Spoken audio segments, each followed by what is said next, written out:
getting set up here. Probably should have got finished before I started this. Doing it's Robert Johnson. I am your person giving an opinion on an episode of The Last of Us, episode 7. So let's review. Previous episode, there's complications on my end for the episode that I watched, unfortunately. But that's okay though. It's fine. I still gotta watch that episode proper this time, so I can actually get the dialogue that I missed. At the end, Joel got stabbed. So those who follow the game, now let's keep in mind two things. Number one, before we get into that, if you don't like spoilers, don't watch this. Just don't watch it right now. Make sense? Makes sense. Great. Glad we're on the same page. Those who are watching it.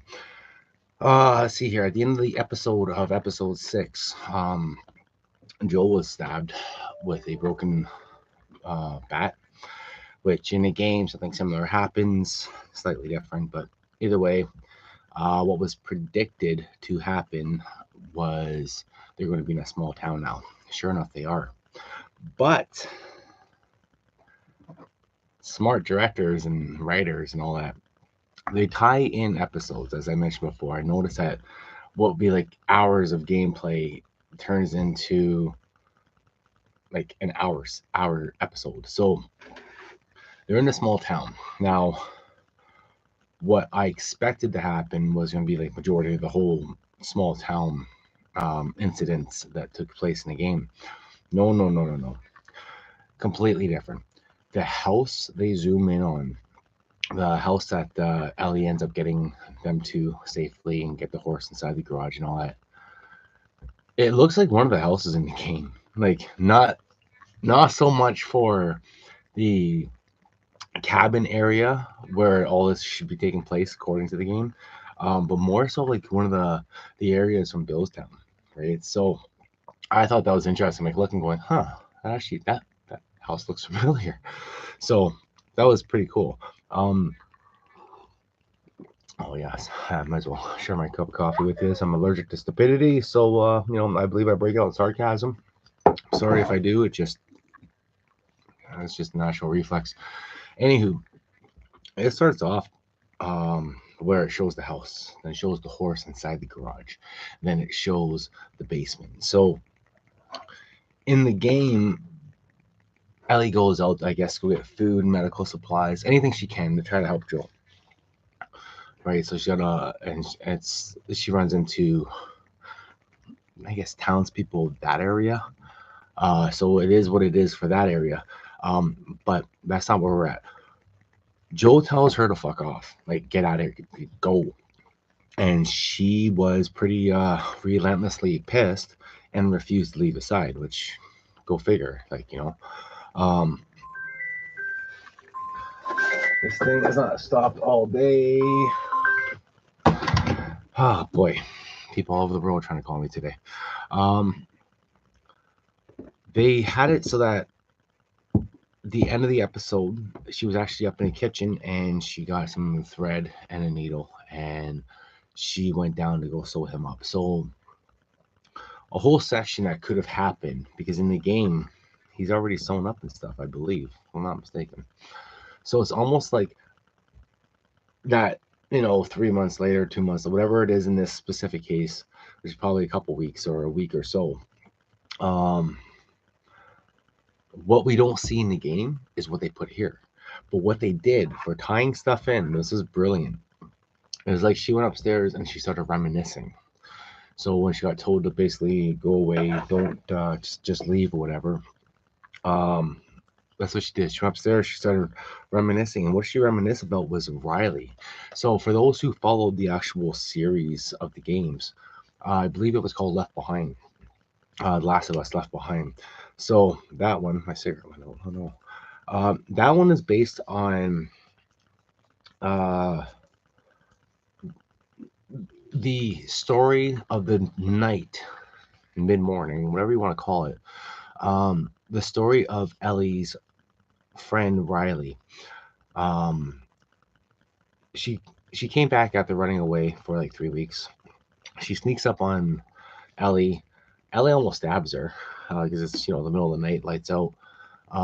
They have a little chit chat, and then Riley convinces her, "Come with me, come with me." So they make it to the mall. Now, not all the mall scenes are the same, of course. It's completely different from the game, but just things are introduced, like the no pun intended book part two, like the second edition of it, was given to her. So now we know where that book comes from, in regards to her always reading off these funny puns. Other than that, there were similarities. The carousel was a big one. The um, arcade was a huge one. When it was getting near the end of the episode, I was thinking to myself, what about the Halloween shop? Like that was a big part too. The changing masks and all that. Um, but when they were playing on the arcade, it panned over to a different shop, which was the Halloween shop, it seems, where the spores, the vines that hold the infected in place, is all through the ground. So remember previous episodes, they mentioned like basically they know like miles away when you're coming because of the vibrations of the ground. So if you step on it, it can cause a problem. That was just before the one museum entrance there. So basically they woke up one of the guys, only one. So there was only one infected in this episode, which, you know what, great. It's telling a story. It's not always about the infected. I'm sure we're going to see hordes more later because you see hordes of them in the game, but let's focus on the story. That's the point of this, right? So they touched base about Fedra in that area, which is what Ellie's part of, and so was Riley. um they're basically the people that Fedra are taking care of. Now, this is where the mixed feelings about Fedra are bad people, they're fascist pigs or whatever. Um, but it gets explained that fireflies are no better because they kill people, they've blown up people and stuff like this. But there's like that whole fine line. They're not trying to hurt the people, they're just trying to do propaganda and whatever. Anyways, Riley made sure that it was the best night of Ellie's life.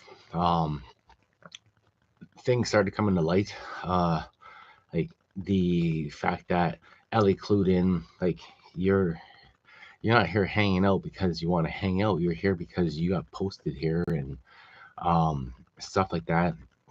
She got upset when she saw the pipe bombs, which pipe bombs are, of course, are going to meant to kill whatever, but automatically jumped to the conclusion that it's people. So Ellie took off. She was a little bit pissed off, but she came back because she heard screaming. Well, it's from something from one of those little automation things for Halloween, right? A little skeleton that pops out of a grave making the screams. But she found Riley there. So Riley said she had one more thing to show, and that's when she pulled out the masks. Now, I thought that was going to be the water gun fight because that was epic. That was fun in the game. During their little, they're dancing around, they finally shared their kiss, which that's the other big thing.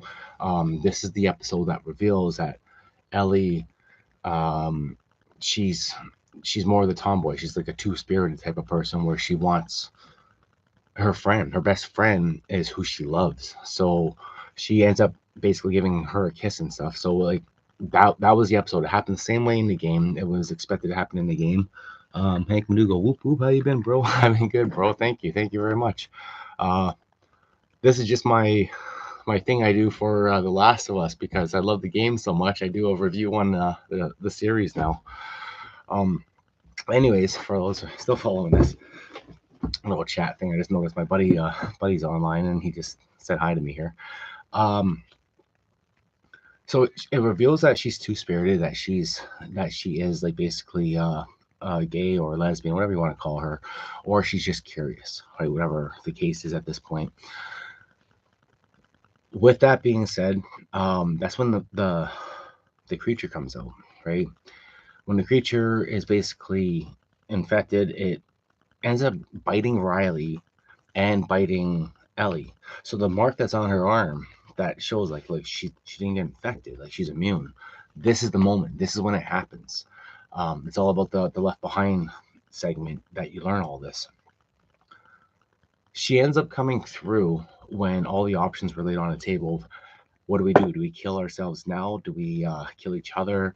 Do we ride it out? Like what is the best option to do right now, knowing that we're both infected? Like we're fucked. It came through as before an answer was picked or whatever, they left you on a cliffhanger. What exactly happened at that point?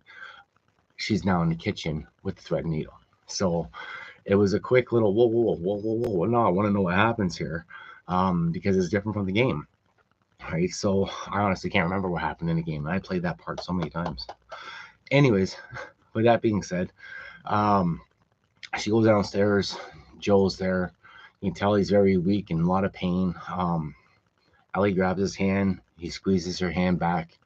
And as you can tell with Joel's character, he doesn't have much of an emotional face. Like he's a straight face poker player there. And with that being said, why do people keep messaging me? Excellent. Okay, so messages, they won't stop. So with that being said, he releases his hand because it's like he knew what she was going to do, and allowed it to happen. So the last few seconds of the episode, if you squirm or you don't like the sight of certain things, you're watching like excellent graphics in regards to sewing up the wound that Joel has from that bat from the previous episode. So leaves you to know that next week it's going to be one of those long ass journeys through that town. And if you played the game, it gets vicious. When Ellie takes on that one guy who runs the town, it gets vicious. So I'm sad to say, looking forward to seeing like how you guys are gonna write that episode. I was looking forward to it this week, but clearly it was a flashback instead, and I'm thankful they did because a lot of people didn't even know they had the Left Behind part. So if you haven't played that game and you're curious like, whoa, what's going on? Check it out. I'm sure you can get it for like really, really cheap right now, especially on the PlayStation Network or whatever, or go buy the game. I think it's only download actually. But yeah, check it out. Play that game. It's a big part of the whole story. Even if you play like the number 1 and number 2, or just number 1 or just number 2, to understand the story more, you're going to want to know, why is Ellie not infected? How did she get infected? Like stuff like that. So it tells a side of the story of the character that is one of the main principal characters in this whole saga. So check it out. If you didn't get a chance to watch last night's episode and I just ruined it for you, I told you at the beginning, spoilers. I'm going to spoil everything. I don't do it on purpose. It's what reviews do. So Merry Christmas, Happy New Year. Hank, buddy, if you want to talk to me, reach out on Facebook and I'll message you back. Talk to you shortly. Everyone take care. Have fun. That was my quick little synopsis of the episode, giving you guys a review. Once again, thumbs up to the whole storyline being told the way it's being told and not being told exactly like the game. All right, talk to you guys in a bit. Merry Christmas, Happy New Year, everything between, and don't forget Halloween. Bye-bye. Yes, I want to end.